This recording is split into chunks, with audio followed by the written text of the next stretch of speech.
Bonjour. Vous parlez de Serious Game, mais un Serious Game un peu particulier. Donc, certains connaissent ce Serious Game qui utilise des vidéos, Secret Cam. Hein. Donc, on va partir de l'idée pourquoi, et aujourd'hui, avec le recul, pourquoi ça a fonctionné et quel est l'intérêt. Donc Secret Cam, pourquoi de la vidéo, hein, c'est la question. Donc dans un Serious Game, quand on a monté le premier de la série, puisque c'est une série de 4 numéros, enfin 4 Serious Games, avec le même game design, le même concept de jeu, on s'est dit on va le faire en vidéo, puisque ça porte les objectifs pédagogiques. Alors je vais y venir. Et à l'époque, c'était en 2010, quand on a commencé à faire cette aventure, la communauté quand même des Serious Games nous disait mais un Serious Game, c'est pas avec de la vidéo, c'est de la 3D, c'est de l'image de synthèse, effectivement. Donc du coup, nous on s'est dit non, on va le faire avec des comédiens et des comédiennes professionnels, parce que l'objectif pédagogique et l'expérience de jeu utilisateur que l'on veut proposer nous semblait beaucoup plus en phase avec ce média. Alors donc ce sont des projets de recherche-action également, hein, puisque nous avons un Living Lab. Et donc on a aussi questionné post-expérience de jeu, une fois qu'on avait fait les jeux, quelle était l'expérience utilisateur, et on a questionné cette question de la vidéo. Alors premier point, c'est que alors pourquoi c'est un bon choix finalement, enfin il nous semble que c'est un bon choix. Après il faudrait développer Secret Cam en image de synthèse et comparer les deux pour pouvoir voir les différences en termes d'expérience utilisateur. Les points qu'on a observés, c'est d'une part à qui on s'adresse en termes de public. Donc Secret Cam, ce sont des jeux qui sont destinés à un large public, hein, à des entreprises, à des salariés d'organisations, à des étudiants. Donc on est sur un large public et pas seulement un public de personnes aguerries aux jeux vidéo. Et donc le média vidéo est un média, c'est un choix anthropologique de médias universels, accessibles, et compréhensible par le plus grand nombre. Donc ça c'était le premier point. Donc c'était un choix anthropologique, je dirais, assez judicieux au final. Le deuxième point, c'est qu'on est sur des thématiques qui sont le handicap au travail, la coopération intergénérationnelle, l'égalité femmes-hommes au travail, tout ça au travail toujours, hein. Et le quatrième qu'on est en train de faire et qui devrait sortir bientôt, sur la diversité culturelle au travail. C'est-à-dire qu'on est sur des stéréotypes sociaux. Et l'objectif de Secret Cam, c'est de déconstruire les stéréotypes, de faire une cartographie de ces différents stéréotypes sociaux, des constructions sociales sur ces thématiques-là, incarnées par des personnages, pour pouvoir en formation ensuite les reconstruire collectivement par du débat, de la conscientisation, etc. Faire passer des sentiments humains par des images de synthèse et par de la 3D, c'était compliqué. Du coup, l'idée était vraiment d'utiliser, de recourir aux comédiens, mais par contre, on se mettait une autre contrainte qui était, il fallait des bons comédiens, des comédiennes, donc on était allé chercher des pros, parce que on peut avoir un super bon scénario, un bon game design, c'est un peu comme et puis une mauvaise interprétation et ça fout le jeu par terre. Un peu comme un film étranger qui est doublé en français, si le doublage est foireux, l'expérience du film n'est pas terrible. Donc c'était à double tranchant, mais ça nous semblait essentiel. Troisième point, le game design. Le game design, donc le jeu s'appelle Secret Cam, caméra secrète. Ça veut dire qu'on a un super pouvoir qui est complètement pas moral, c'est pas grave, on est dans un jeu, qui est le joueur, qui est un jeu en première personne, donc un jeu dont on est le héros. Donc la caméra, c'est les yeux du joueur. Il y a une voix off d'un avatar qui est l'avatar du joueur, donc on peut faire dialoguer.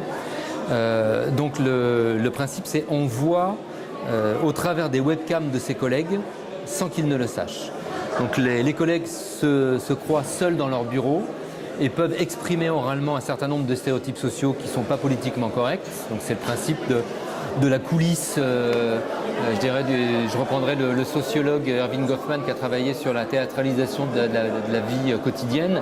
Donc nous sommes en représentation sociale et puis quand on est dans l'intimité du privé, on dit un certain nombre de choses qui ne sont pas forcément les mêmes. Secret Cam, c'est ça, on est dans l'intimité de la vie sociale et du coup les personnes s'autorisent à dire un certain nombre de choses. Donc Donc on s'est inspiré du thème du voyeur du film d'Hitchcock, Fenêtre sur cour, donc pour créer ce jeu. Et donc on est dans cette intimité. Du coup, si on était avec des images de synthèse, des images de 3D, de rentrer dans cette expérience d'intimité, d'être le voyeur qui peut observer les gens. Après, je vous passe toute la construction du game design, mais cette expérience-là, elle tombe par terre.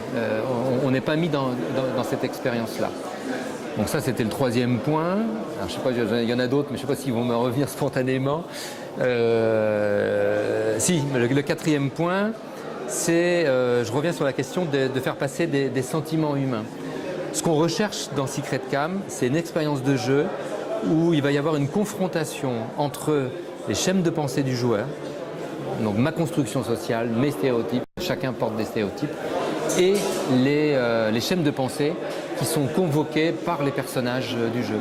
Et cette confrontation entre mon schème de pensée, le schème de pensée proposé par le jeu, va commencer à faire un effet miroir, puisque toutes les scènes sont construites à partir d'une construction issue de la réalité. On construit nos jeux avec des entretiens, donc une démarche sociologique et anthropologique qui est de rechercher des histoires vraies. Donc on fait 40 entretiens de personnes salariés d'organisations en amont, on travaille avec des sociologues, des anthropologues, on lit pas mal effectivement sur ces sujets et donc on met en scène des choses qui sont remontées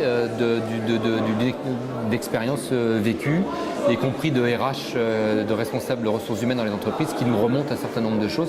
Donc on n'invente rien. Ça peut paraître effectivement parfois un peu caricatural parce qu'on concentre un certain nombre de stéréotypes dans une expérience de jeu qui dure 3/4 d'heure, 1 heure.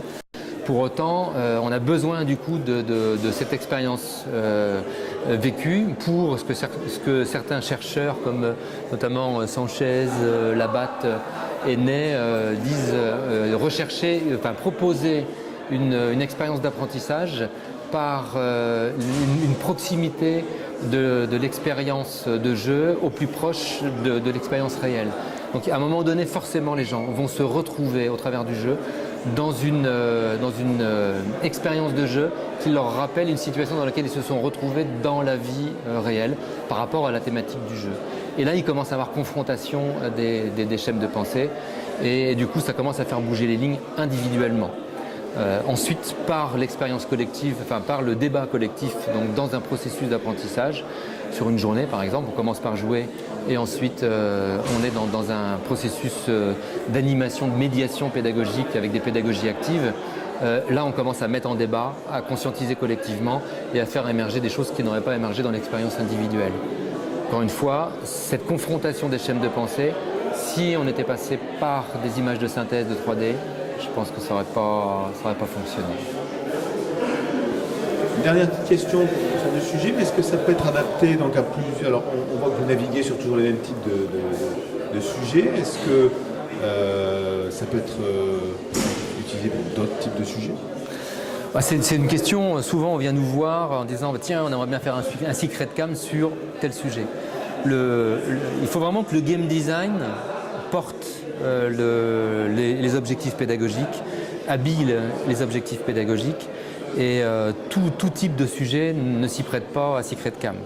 Secret Cam, on est sur la question des stéréotypes sociaux, c'est ça qui porte la série et forcément, c'est-à-dire oui, on pourrait traiter sur d'autres sujets, à condition qu'on soit dans cette thématique de mettre en exergue un certain nombre de stéréotypes sociaux qu'on chercherait à déconstruire pour les reconstruire, pour reconstruire autre chose derrière, dans une logique de conduite du changement, de conduite de comportement dans des organisations ou dans des systèmes sociaux. Donc en fait, le game design ne se prête pas à toutes les expériences et à tous les sujets, mais c'est ça en fait, c'est ce qui est compliqué dans les serious games, c'est d'arriver à croiser scénario de jeu et scénario pédagogique avec une histoire qui porte les deux. Et donc on ne peut pas faire d'un bout de maquette magique, mettre n'importe quel sujet dans Secret Cam. Merci. Merci à vous.